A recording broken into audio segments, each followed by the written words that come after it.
The Draycott family was haunted, not by ghosts, but by secrets so dark they could kill.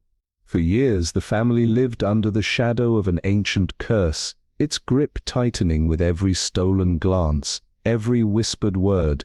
But when Edward Draycott was found dead, his murder seemed to be part of something much larger, a twisted game of betrayal, greed, and lies.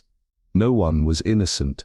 Not Lady Eleanor, not Margaret, and certainly not Sir Julian. As Agatha Marple steps into the heart of Draycott Manor, the true horror begins to unravel.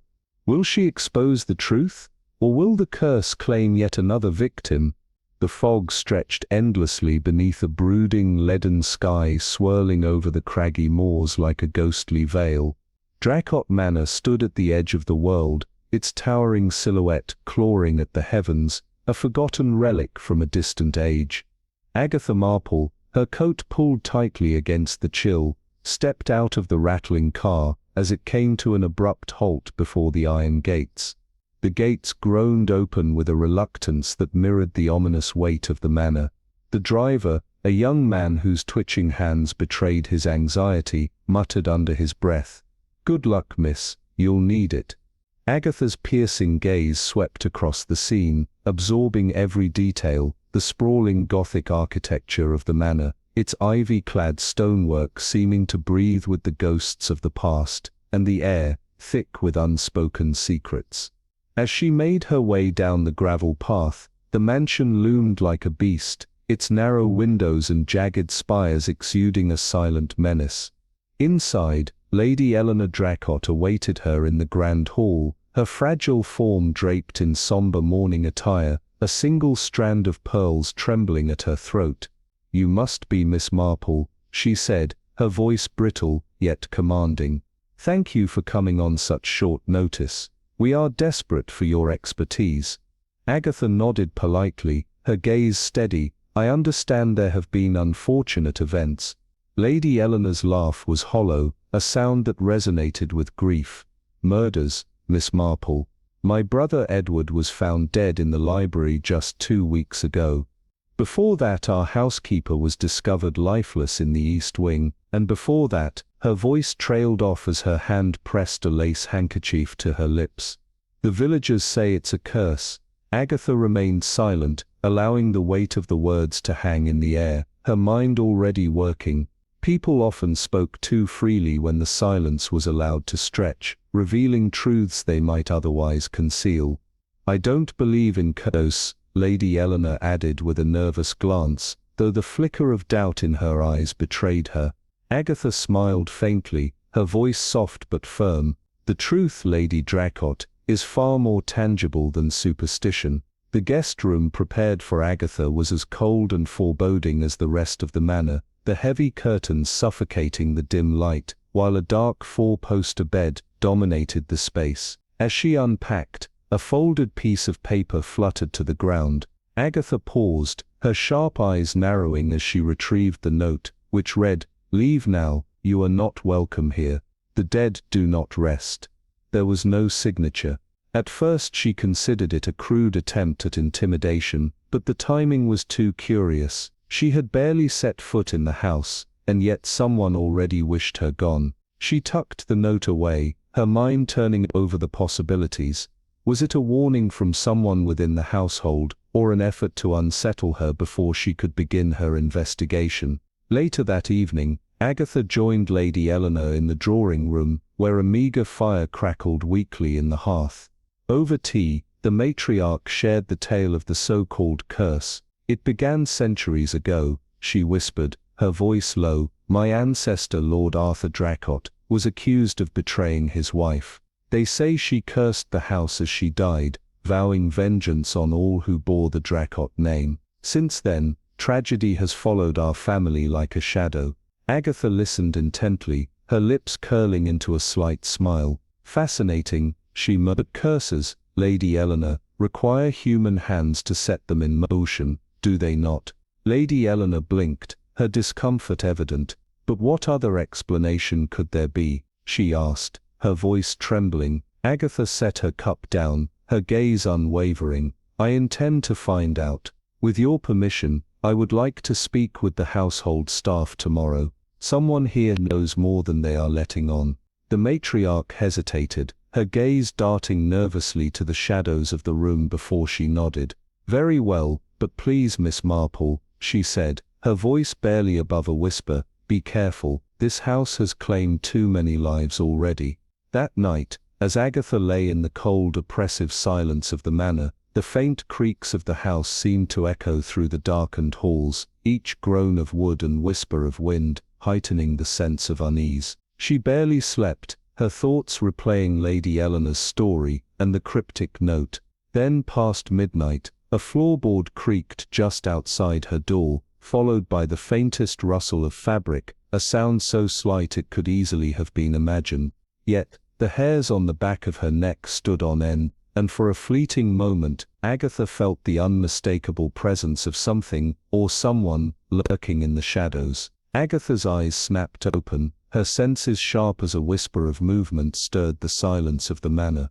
The cold that seeped through the walls made the air feel thick, oppressive, and as she rose, the flickering candlelight cast distorted shadows on the old stone floor. Stepping into the empty hallway, her breath caught in her throat, but she knew this feeling, a presence that was almost tangible. She had been in such places before, houses filled with ghosts of the past, where secrets whispered through the cracks of the walls. The house was unnervingly still, the kind of silence that wrapped itself around you like a shroud. As she returned to her room, determination settled in her chest like an iron weight. She would find the truth, curse or no curse, for Draycott Manor was not just haunted by death, but by the history of those who had lived, and died, within its walls. The night deepened, and though Agatha lay in her bed, her mind refused to rest. The wind howled outside, rattling the old windows, and the manor groaned, its timbers speaking of age and sorrow.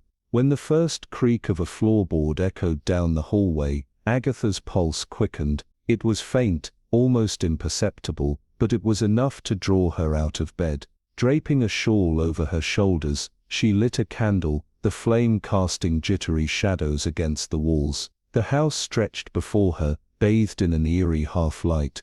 The faint scent of lavender lingered in the air, mingling with something darker, damp stone, decay, and something else, something she couldn't quite place. As she walked, her footsteps absorbed by the creaking floorboards, she saw it, a shadow, a fleeting figure, disappearing at the end of the hall. Her breath caught in her throat as the figure vanished down the stairs. Agatha's steps were light, but each one seemed to echo in the silence of the house, growing heavier as she reached the landing. The air here was colder, the stillness so intense it almost felt alive. She bent down, noticing the faint imprint of a shoe in the dust, a clear sign that the figure had not been a mere trick of the light. The next morning, after a breakfast of toast and marmalade, Agatha began her inquiries, determined to understand the mystery of the manor. Lady Eleanor had reluctantly agreed to let her speak with the staff, though her nervous glances suggested she feared what might come to light. First, she spoke with Mrs. Travers, the long-serving housekeeper, whose sharp tongue matched her watchful eyes. "Ghosts, Mrs." Travers scoffed, dismissing the idea, but her voice wavered. "No such thing, Miss Marple, but there's a darkness in this house, too many tragedies. It's the place itself, marked by too much loss." Agatha pressed further, her voice soft but insistent. "And Sir Edward, Mrs." Travers hesitated, her expression clouding. "He was in the library, reading as he often did. The next morning, I found him, stone cold in his chair, no blood, no wounds, just gone." Agatha's brow furrowed. "Was there anything unusual that night, Mrs.?" Travers' gaze shifted to the side, as if recalling something hidden deep in the recesses of her memory. A sound, a moan maybe. Or was it the wind? "This house plays tricks on the mind, Miss Marple." The next person Agatha questioned was Martin, the young footman, whose nervous demeanor betrayed his inexperience. His voice cracked as he spoke, his words tumbling over one another.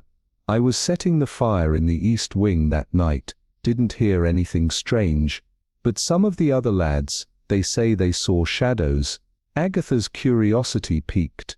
"What kind of shadows, Martin?" He wrung his hands, his face paling. "Ones that moved, but there was no one there." Agatha's mind raced as she filed away the details. She thanked Martin with a calm smile, which seemed to ease his nerves. As she sat with Lady Eleanor, who was clearly still grieving, Agatha leaned forward, pressing for more answers. "Tell me about Sir Edward. Was there anything unusual about him?" Lady Eleanor's hands trembled as she clutched her teacup, the porcelain delicate in her grasp. "Edward, he was difficult, yes. A temper, especially when it came to the family finances, but he was dedicated to the house, to preserving its legacy." Agatha listened intently, piecing together the fragments of a puzzle that seemed to grow more complex with each passing moment. There was something about this house, something in the air, that whispered of tragedy, secrets, and a past that refused to remain buried. Agatha had only just begun to scratch the surface, and already she could feel the weight of the manor's history pressing down on her, urging her to uncover the truth before it was too late. Was Edward devoted enough to make enemies? Agatha's question hung in the air, a spark that ignited Lady Eleanor's unease. The matriarch flinched, her pale fingers gripping her teacup with surprising force.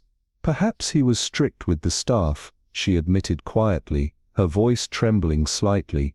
"He had disagreements with my nephew Julian about the estate.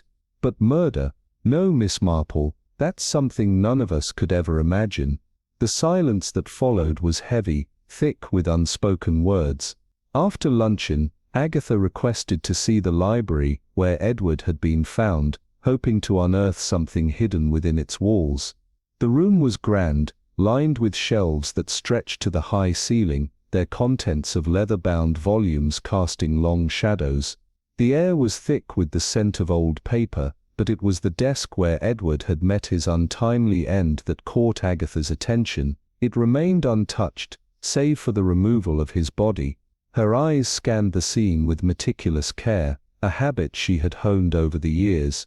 A peculiar detail caught her eye: torn fabric, dark green, snagged on the armrest of the leather chair. It was an odd shade, one that did not match any of the staff uniforms or Lady Eleanor's attire.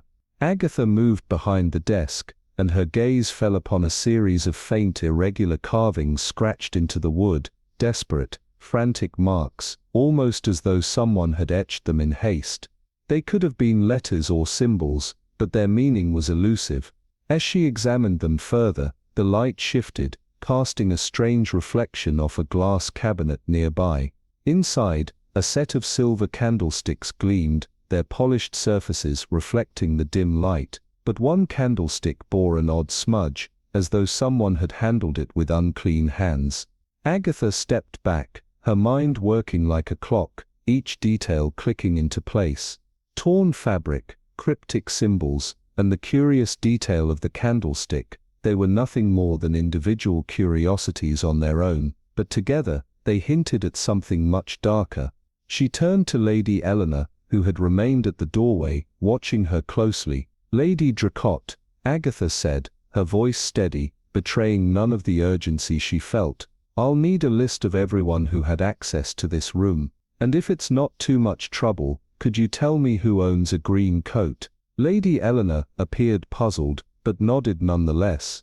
"Of course, Miss Marple, whatever you need." As Agatha left the library, a shiver ran down her spine, the feeling that she was being watched never leaving her. The walls of Draycott Manor seemed to lean in, their silent weight pressing against her thoughts. The truth was here, hidden somewhere in the very fabric of this ancient house. She just needed to unravel it. The next morning, the manor was shrouded in a thick, unsettling mist, the grounds outside fading into a pale grey void. Breakfast was a formal affair, the sound of polished silver and fine china clinking softly beneath the strained silence that enveloped the table. Agatha Marple sat near the foot of the table, observing the family dynamics with quiet curiosity. The conversation shifted uneasily when Lady Eleanor, looking pale and worn, mentioned the Draycott jewel. "Ah yes, the infamous heirloom," Julian sneered, his voice dripping with disdain. "A fine excuse for every bit of misfortune that's befallen this house." Lady Eleanor's expression tightened, her fingers tightening around her teacup. "It's not an excuse, Julian," she replied, her voice colder now. "The theft of the jewel marked the beginning of our family's downfall. You can't deny the coincidence." Julian's voice dripped with mockery. "The Draycotts are cursed, Eleanor, not by a piece of stone, but by poor management, greed, and frankly, idiocy." Lady Eleanor's hands gripped the teacup tightly, but she said nothing more. It was Agatha who finally broke the tense silence. "Perhaps, Sir Julian, you'd indulge me with the story of the jewel. I've only heard whispers." Julian leaned back in his chair, clearly relishing the attention. "The Draycott jewel," he began, his tone dripping with disdain. "A gaudy monstrosity, if you ask me, an enormous sapphire set in gold, studded with diamonds. It was stolen nearly 50 years ago in a robbery that remains unsolved. Legend has it, the thief cursed it." His words trailed off, and the room seemed to grow colder, the heavy silence hanging over them like a weight. Agatha's eyes narrowed. There was something in his voice, a hint of something darker, an undertone of knowledge or fear. The mystery surrounding this jewel, and the death of Edward, was only deepening. Draycott Manor, with its towering stone walls and mist-cloaked grounds, seemed to brood beneath the weight of its own history. Every creak of the old floorboards, every whisper of wind through its sagging windows, carried with it the scent of forgotten secrets and unresolved mysteries. Agatha Marple, ever composed and keen-eyed, felt the house's oppressive atmosphere settle around her like a cloak. "The Draycott jewel," she mused aloud, the words barely more than a whisper, as if the very air itself was listening. Julian's dismissive sneer from earlier in the day echoed in her mind. Curses are the refuge of the gullible. His scorn was palpable, as though mocking the family's collective superstition. But the more Agatha observed, the more certain she became that there was something far darker lurking beneath the surface of these casual dismissals. Julian's flippant attitude only seemed to mask a deeper, more unsettling truth. He had spun a story about the jewel being sold off, that the theft was merely a cover-up, but something didn't sit right.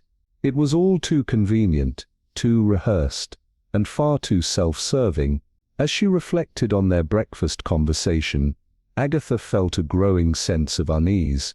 It wasn't just the family's whispered curse that unsettled her, it was the sharp underlying animosity between them.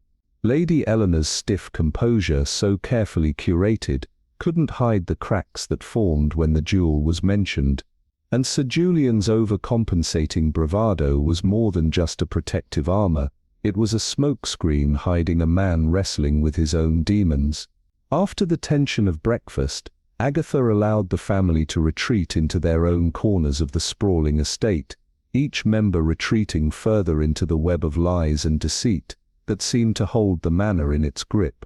Sir Julian, his earlier venom replaced by a vague indifference, retired to the library with a newspaper, perhaps to escape the ever-growing web of suspicion Agatha had started to weave around him. Agatha, however, wasn't one to shy away from a mystery. She wandered the vast halls of Draycott Manor, her movements subtle but deliberate, her sharp eyes taking in every detail, every nuance of the estate.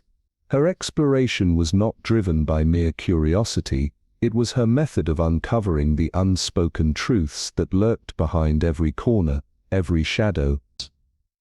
The house was a maze, and Agatha knew that every hidden door, every forgotten room, was another clue waiting to be discovered.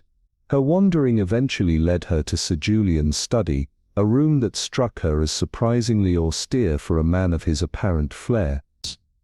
The desk was immaculate, the bookshelves lined with volumes that looked more for show than for reading, their dust-free surfaces a testament to the lack of true intellectual engagement in this room. Yet it was the locked drawer that drew her attention, the temptation to unlock it too strong to resist. Agatha's fingers, nimble and practiced, reached into her bag for the slender hairpin she always carried, an unassuming tool that had served her well in countless investigations. It only took moments for the lock to give way with a soft, almost inaudible click. Inside the drawer, she found a stack of letters, most of them mundane, with bland bank statements and innocuous correspondences. But one letter stood out. Its thin paper seemed to quiver under her touch, its bold, slanted handwriting almost taunting her. The message it carried was damning. The debt stands at £5,000. Pay by month's end or face the consequences. Your reputation won't survive the truth. Agatha's brow furrowed as she read the words again, her mind quickly racing through the implications. Julian's earlier bravado now seemed like a fragile mask, hiding a man cornered by his own secrets. His debts, his bitter disdain for the family's history, all pointed to a man whose desperation ran deeper than anyone could imagine. After carefully replacing the letter and locking the drawer once more, Agatha stood in the quiet room for a moment, piecing together the new fragments of the puzzle she had uncovered. Sir Julian's motivations were becoming clearer, but they were still shrouded in uncertainty.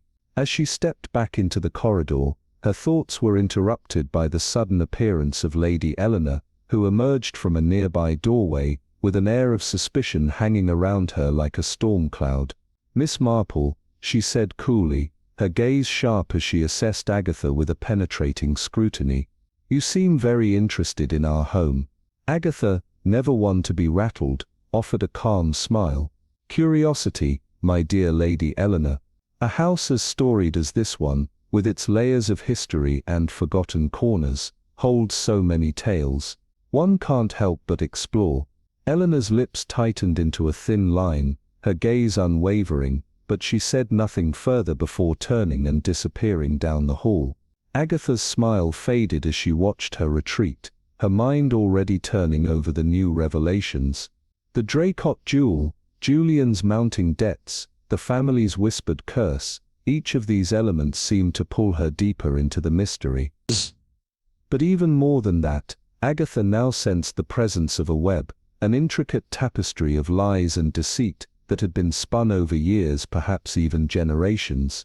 Draycott Manor had many secrets to reveal, and Agatha was determined to uncover them all. Later that day, she descended the grand staircase, her footsteps echoing in the cavernous hallway, toward the drawing room. The space was heavy with the weight of its dark wooden paneling and draped windows, the sunlight barely filtering through the thick curtains. It was as if the room itself was designed to keep the world at bay. There, near the hearth, sat Sir Julian, his posture slouched, swirling a glass of brandy in his hand. Despite the early hour, he seemed utterly unbothered, as though he had forgotten the gravity of the situation surrounding him. The newspaper in his hands looked more like a prop than something he was actually reading. Agatha's eyes narrowed as she observed him from the doorway. There, in that moment, Sir Julian seemed less like the brash, entitled man he had portrayed at breakfast, and more like a man barely holding his facade together. His arrogance had given way to something darker, something far more desperate, and Agatha could feel deep within her that he was hiding more than just a gambling debt. He was hiding a truth so dangerous that once uncovered, it could bring down the entire house of Draycott. With a quiet resolve, Agatha stepped into the room, her presence unmistakable. The game had changed. Draycott Manor loomed like a spectre beneath the dying light of the afternoon, its ancient stone walls heavy with the weight of centuries of secrets. The wind whispered through the cracked windows, stirring the dusty curtains and carrying with it the faint scent of old wood and forgotten sorrow. Agatha Marple, seated in a worn leather armchair by the hearth, could feel the house itself breathing around her, its mysteries wrapping around her like a suffocating fog. Julian's earlier dismissive words echoed in her mind, his sarcasm masking a deeper discomfort, but it was the quiet, undeniable tension in the air that gnawed at her. "The Draycott jewel," she murmured softly, her eyes scanning the room, as if the very walls held the answers. Julian's laugh had been hollow, a mask that barely concealed the unease beneath. "Curses," he'd sneered, as if the weight of his family's legends were a joke, yet there was something in his voice, a fleeting vulnerability, that caught her attention. Agatha wasn't one to believe in myths or superstition, but there was an undeniable pull to the Draycott jewel, a sapphire that seemed to haunt every room of this mansion. It wasn't just the jewel itself, it was the curse that clung to it, like a shadow cast by something far darker than the stories would suggest. As the evening shadows lengthened, Agatha's thoughts turned to Julian's cold demeanor. He had dismissed the curse as nothing more than a convenient excuse for the family's misfortunes, but Agatha could sense the cracks in his carefully constructed facade. His biting words, his disdain for the family history, and his refusal to leave the manor, all pointed to something deeper. He was tied to this place, whether by obligation, guilt, or something more sinister.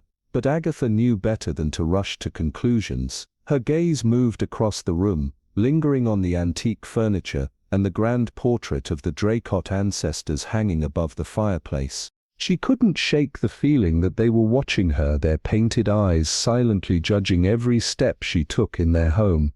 It was then that a soft knock at her door broke her reverie. Mrs. Harris, the housekeeper, stood in the doorway, her face pale and nervous. "Miss Marple," she began in a hushed voice, her hands nervously twisting the hem of her apron. "I thought you should know. Sir Julian and Lady Eleanor had words earlier in the library." Raised voices, and then Sir Julian stormed out. Agatha raised an eyebrow, her interest piqued. "Thank you, Mrs. Harris," she replied, her voice calm but her mind already racing. It seemed that the rivalry between Julian and Eleanor was more than just a simple family disagreement. It was a battle for control, one that could shatter everything in its wake. As Mrs. Harris left, Agatha sat back down, her fingers tracing the edge of her notebook, thoughts swirling in her mind. Julian's debts, his contempt for his family's legacy, and now this heated confrontation, it was all leading her toward a truth she wasn't sure she was ready to face. But she would wait, she knew that much. The Draycott family's secrets had a way of unraveling themselves, often when least expected, and she would be there when they did. That evening, as the manor descended into darkness, Agatha once again wandered the halls, her footsteps silent on the ancient floors. The tension in the house was palpable, thickening the air with every passing moment. She found herself in the drawing room, where the crackling of the fire was the only sound to accompany her thoughts. Mr. Higgins, the aging butler, stood by the mantel, his stiff posture betraying his unease. Agatha's sharp eyes noticed the slight tremor in his hands as he clasped them together, as if afraid of being caught in something he didn't fully understand. "Come now, Mr. Higgins," Agatha said, her voice gentle but firm, as she fixed her gaze on him. The old man flinched, his eyes darting away as though trying to avoid her penetrating stare. The faintest glimmer of guilt flashed across his face, but he quickly masked it with an air of indifference. "Miss Marple, I don't know what you're hoping to uncover here," he stammered, but his words carried an underlying tremor. "The Draycott family, they've always been complicated, but there's nothing more to it." Agatha knew he was lying, or at least withholding something, but she pressed on, her curiosity unyielding. "Mr. Higgins," she began again, her tone calm yet unwavering, "sometimes, it's the things left unsaid that carry the heaviest weight. What exactly happened in that library today?" His eyes flickered with something Agatha couldn't quite place, but his lips tightened. He was holding something back, something that could tip the balance of the investigation in her favor. Agatha could feel the puzzle pieces slowly coming together: Julian's cryptic behavior, the family's crumbling legacy, the secrets hidden in every corner of the manor. But one thing was certain: the first betrayal had already taken place, and Agatha Marple intended to uncover it, no matter where the threads of deception would lead her. As she stepped into the shadowed hallway once more, she felt the weight of the Draycott family's past pressing down on her. The air was thick with whispers, but she was determined to listen to them all, no matter how dark the truth might be. "You've worked at Draycott Manor for decades, Mr. Higgins. You've heard its eerie sounds, the floorboards groaning, the house settling, the whispers in the walls, and surely, something strange caught your attention on the night Edward Draycott met his end?" Agatha inquired, her voice calm but sharp, eyes narrowing as she carefully studied the butler's every movement. The aging servant shifted uncomfortably, his lips pressing together tightly, as though trying to suppress a truth that had gnawed at him for years. Finally, after what seemed like an eternity, he sighed heavily, his posture sagging beneath the weight of an old, unspoken burden. "I did, Miss Marple," he admitted quietly, his voice tinged with remorse. "I heard footsteps, not the usual sounds of the house, but something different, someone pacing back and forth outside the library. It was late, very late, and I thought I might be imagining things, but it was there. I tried to brush it off." He paused, clearly wrestling with his words. "But when I mentioned it to Lady Eleanor the next morning, she told me to keep my silence, said it was nothing." Agatha's piercing gaze did not waver. "And who advised you to remain quiet?" she pressed, her tone low, almost coaxing. The butler shifted uneasily, clearly uncomfortable with the question. "A note was left for me in the servants' hall," he murmured, his voice barely audible. "It had money in it, and a simple message, 'Keep quiet for your own good.' I didn't see who left it, but I knew better than to ask." Agatha leaned back slightly, her mind racing as the pieces of the puzzle began to shift into place. "And you have no suspicion of the sender?" she asked, her voice smooth but laden with inquiry. Higgins shook his head slowly, his expression unreadable. "None, Miss Marple, but whoever it was, they made it clear that the truth was not to be spoken." Agatha's fingers tapped thoughtfully against her notebook as she processed this new information. A hush of foreboding seemed to descend over her thoughts. Someone inside the manor had gone to great lengths to ensure that the truth surrounding Edward's death was buried, and it was becoming increasingly clear that this was no simple family tragedy. It was something far darker. Thanking the butler for his candor, Agatha exited the room, her mind already piecing together the threads of mystery. Dinner that evening felt like a heavy ritual, the air thick with an uncomfortable silence. The usual cheerful chatter was absent, replaced by tense, strained faces. Lady Eleanor, as usual, had orchestrated the night's proceedings, insisting on holding a séance, claiming that the spirits of the manor's cursed past would finally reveal the truth of Edward's death. Her voice was filled with conviction, but Agatha noticed the uneasy glances exchanged among the family members. No one dared to oppose Lady Eleanor outright, but the air was thick with skepticism. The dining hall, which was normally filled with the clatter of cutlery and laughter, was now eerily silent as the long formal dining table was replaced with a smaller round one draped in black velvet. A candelabra, flickering weakly, cast elongated shadows against the walls, creating an atmosphere of looming dread. Lady Eleanor's daughter, Margaret, sat at her side, clutching a rosary in her trembling hands. Her knuckles were white from the grip, but her eyes darted around the room, betraying a palpable fear that didn't quite match the serene expression she wore. Julian, ever the skeptic, was muttering under his breath about the absurdity of the whole affair. Agatha could hear his whispered complaints about superstitious nonsense, but his voice was laced with an unease that couldn't be ignored.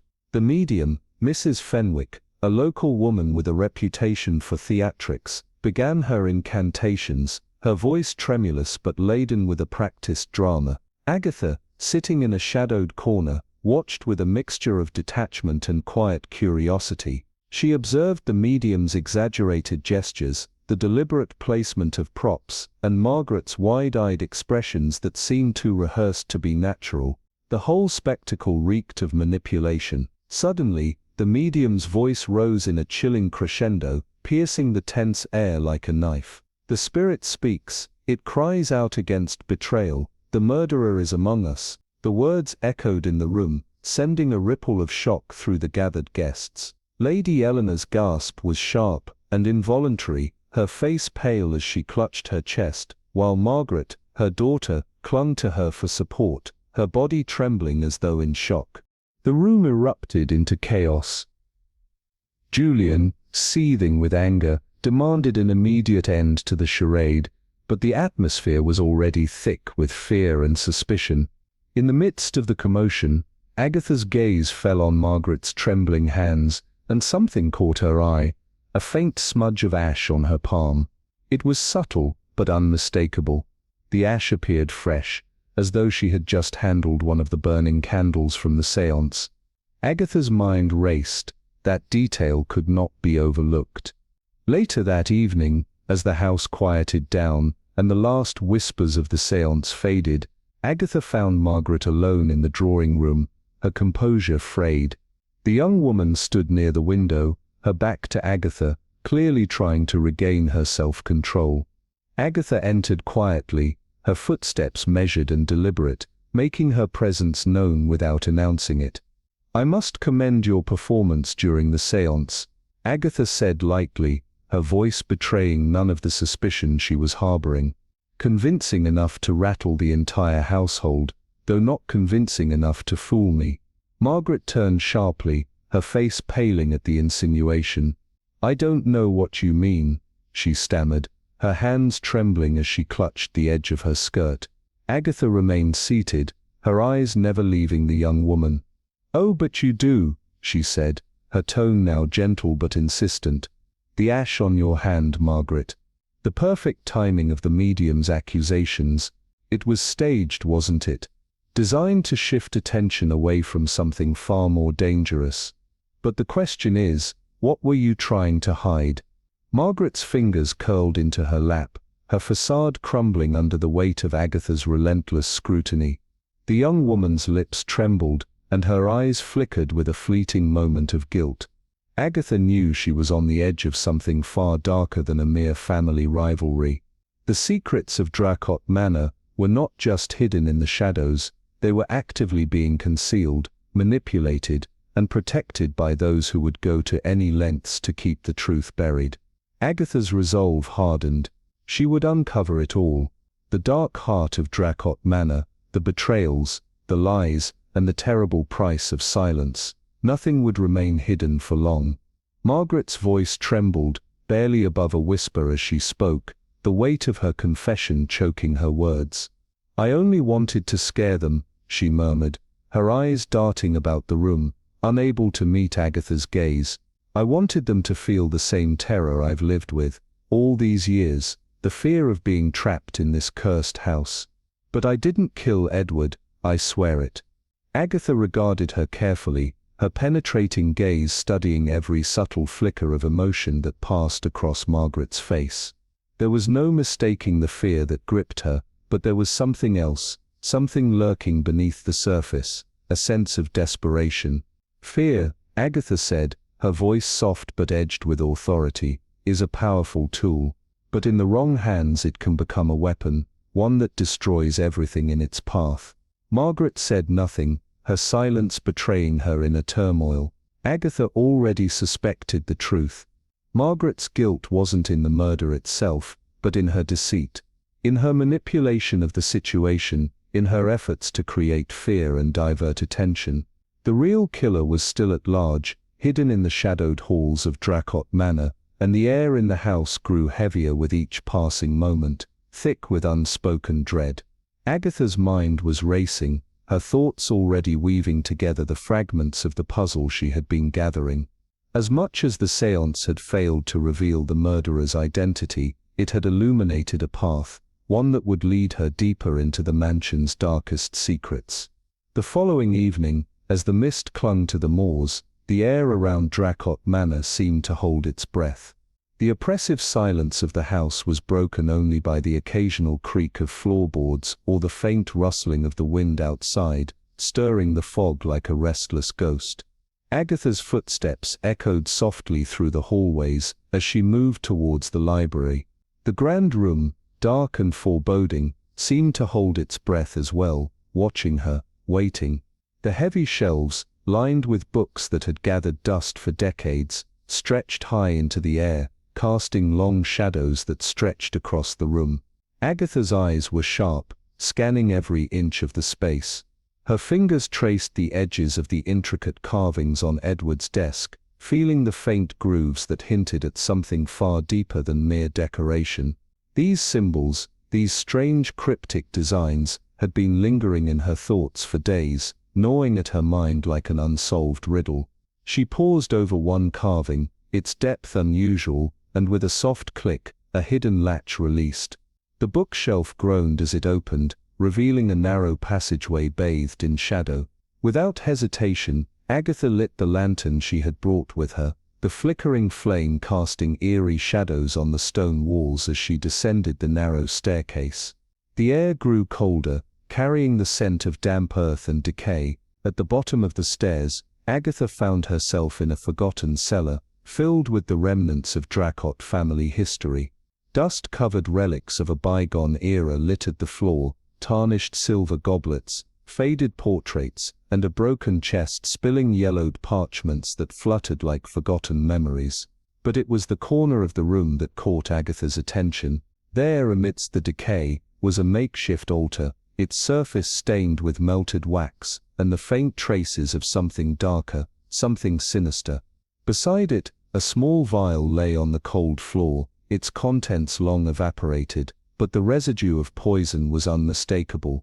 Agatha's breath caught in her throat as her eyes fell on a folded piece of parchment, lying just beside the vial. As she reached for it, she saw that the same symbols from Edward's desk were scrawled across the paper. They were no longer just strange markings, they were part of an ancient ritualistic design. This was no curse, Agatha realized. This was something far more deliberate. Whoever had crafted this had done so with intention. Returning to the main house with her findings, Agatha's mind raced with possibilities. She sought out Lady Eleanor, but when she entered the drawing room, it was only to find the woman pacing anxiously, her face pale, eyes wide with worry.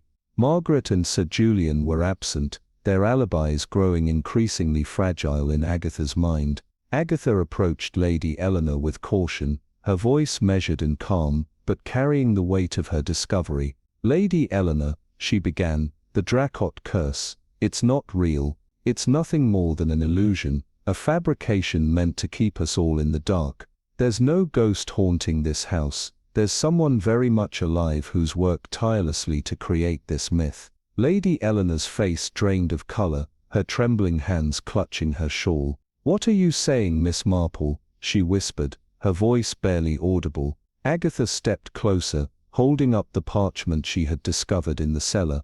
The symbols that Edward carved into his desk were not warnings, Agatha explained.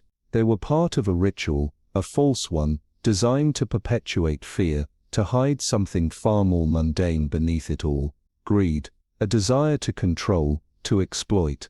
The theft of the Draycott jewel wasn't just a one-time crime, it's been part of a larger scheme, one that began years ago. Lady Eleanor sank into the nearest chair, her face stricken with disbelief. "You can't mean Julian," she stammered, her voice thick with emotion. "He's my cousin, and Margaret, she's my daughter."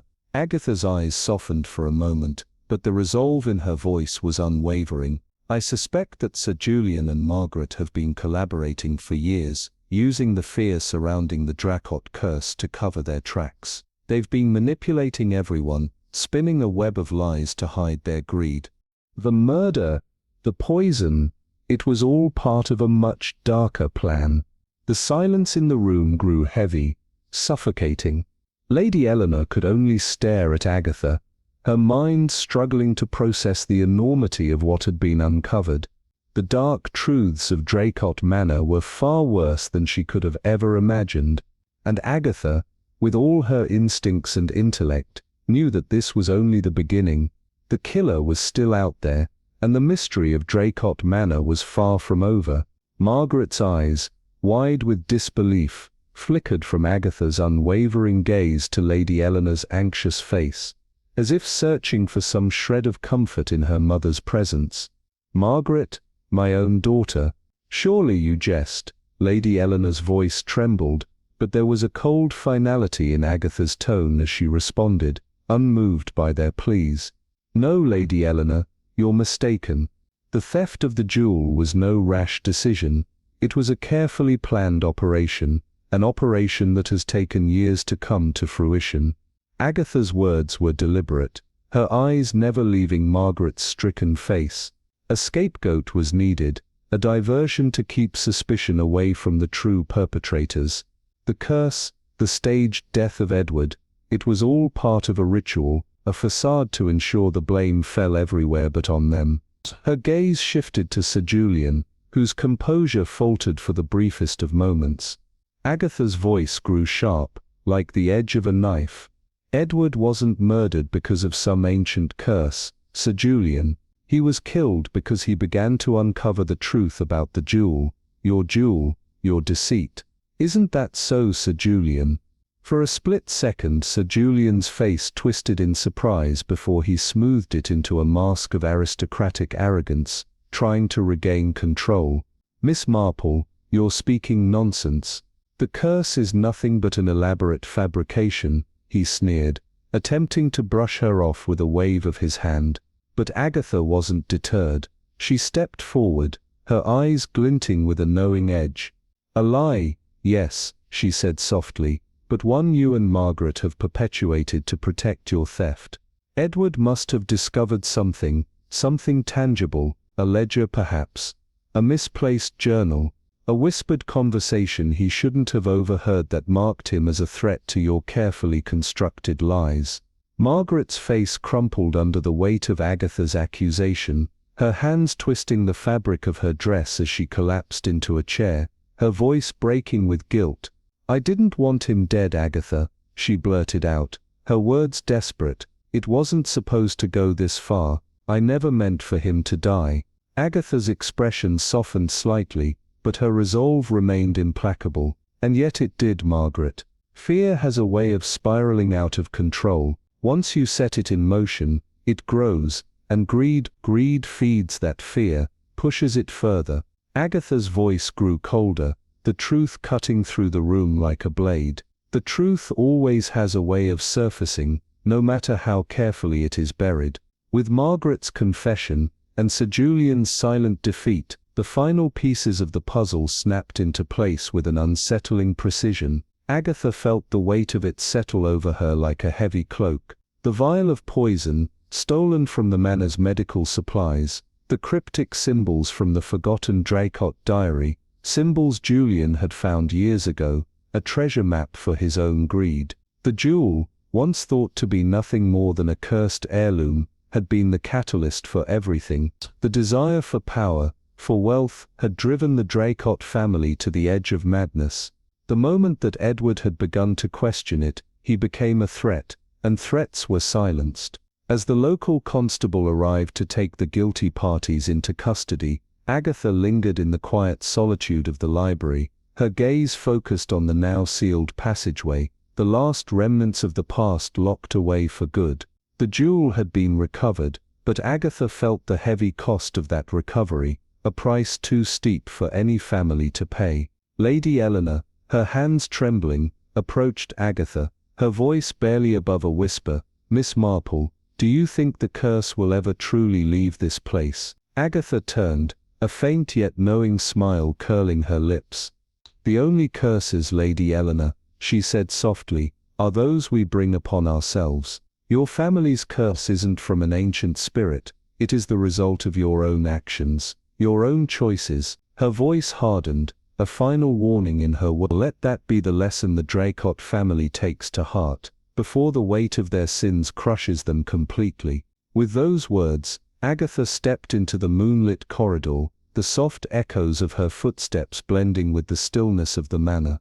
The shadows of the past had finally found their rest, but even now, Agatha knew that the truth would always haunt these walls, lingering like an unwelcome spectre, never truly leaving. The cost of unearthing such darkness was far greater than anyone had anticipated, and as the manor settled back into its eerie silence, Agatha couldn't shake the feeling that the Draycott legacy was far from over.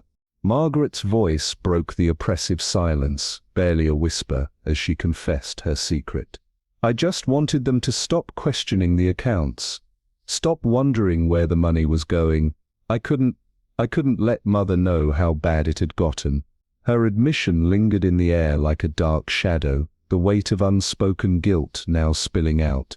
Lady Eleanor's gasp cut through the tension, sharper this time, more wounded. Margaret, You could have come to me, she said, her voice trembling under the strain, the years of trust between them now unraveling in an instant. Why didn't you? Margaret's hands twisted in her lap, her face contorted with regret and fear. Because you'd never have forgiven me, she choked out, her words desperate, the pain of her actions now evident in every syllable. You would have blamed me for every failure, every mistake, every wrong decision. She let out a ragged breath, as though the burden of truth was too much to bear. Agatha's eyes never left her, her gaze cold and calculating, absorbing every word. Then, without breaking her steely focus, Agatha turned toward Julian, her voice like a sharp blade, slicing through the mounting tension. "And you, Sir Julian," she began, her tone deliberate. "While Margaret played at shadows, you seized the opportunity to silence Edward. He had discovered the truth, hadn't he? He found out it wasn't an outsider who stole the jewel, it was you." Julian's expression faltered for a brief moment, his composure cracking, but it quickly morphed back into his familiar mask of arrogance. "This is preposterous," he spat, attempting to dismiss Agatha's accusations with a sneer, but she wasn't swayed. She moved closer, her presence now impossible to ignore. Her eyes locked onto his, narrowing with piercing intensity. "You've been drowning in gambling debts for years, haven't you, Sir Julian?" Agatha's voice dripped with disdain. "Stealing the jewel was your escape. But when Edward uncovered your secret, the buyer's letters, the financial trail, he became a threat, didn't he?" Julian's jaw clenched, his facade slipping, panic seeping into his carefully controlled expression. Agatha pressed on, her words cold and clinical. "You poisoned him. It was the perfect plan. His death would silence him, and Margaret's hauntings would take the blame." For a moment Julian stood motionless, his eyes betraying his panic as his carefully cultivated mask crumbled. Then, with a defeated sigh, he slumped back into his chair, every ounce of arrogance drained from him. "Edward was going to ruin everything," he muttered bitterly, his voice thick with regret. As the constables arrived to escort him away, Julian's eyes were downcast, his shoulders heavy with the weight of his crimes. Margaret was led away next, her face streaked with tears, her sobs echoing through the cold, lifeless halls of Draycott Manor. Lady Eleanor remained seated, her hands gripping the arms of her chair, her gaze distant, as though lost in a haze of shock and disbelief. Agatha approached her quietly, her voice softer now, but no less firm. "I'm sorry for your losses, Lady Eleanor," she said, her words almost a balm to the raw wounds in the room. "Greed and fear twist people into something unrecognizable. You've lost more than just a son, you've lost the family you thought you knew." Eleanor's eyes shimmered with unshed tears, her heart breaking as she stared at Agatha. "I thought I knew them," she whispered, her voice barely audible, but the pain in it was unmistakable. "I thought I could trust them." Agatha's expression softened, but her eyes held the kind of wisdom that only came from seeing the darkest corners of the human soul. "Trust is fragile," she said quietly, "especially when ambition clouds our judgment. But perhaps this is a chance for the Draycott family to begin anew, free from the weight of old lies and secrets." The wind outside howled as Agatha stepped into the night, the cold air biting at her skin, wrapping around her like a cloak of finality. Draycott Manor loomed behind her, its windows dark and empty, like the hollowed-out shell of the family it once housed. As Agatha descended the grand steps, the sound of the wind echoed through the empty night, a low, mournful wail, like a lament from the moors, carrying the sorrow of the house's grim past. She paused at the bottom of the steps, her gaze shifting back to the manor. A faint, wry smile tugged at her lips, her thoughts unspoken but clear. "Ghosts may not kill," she murmured to herself, her voice low but firm, "but people certainly do." With that, Agatha turned her back on the manor, her coat pulled tight around her shoulders as she stepped into the darkness. The cursed house with all its secrets and sorrow would remain behind, abandoned to its silence. And Agatha, who had unraveled the truth hidden within its walls, walked into the night, leaving the echoes of the past to settle into their final rest.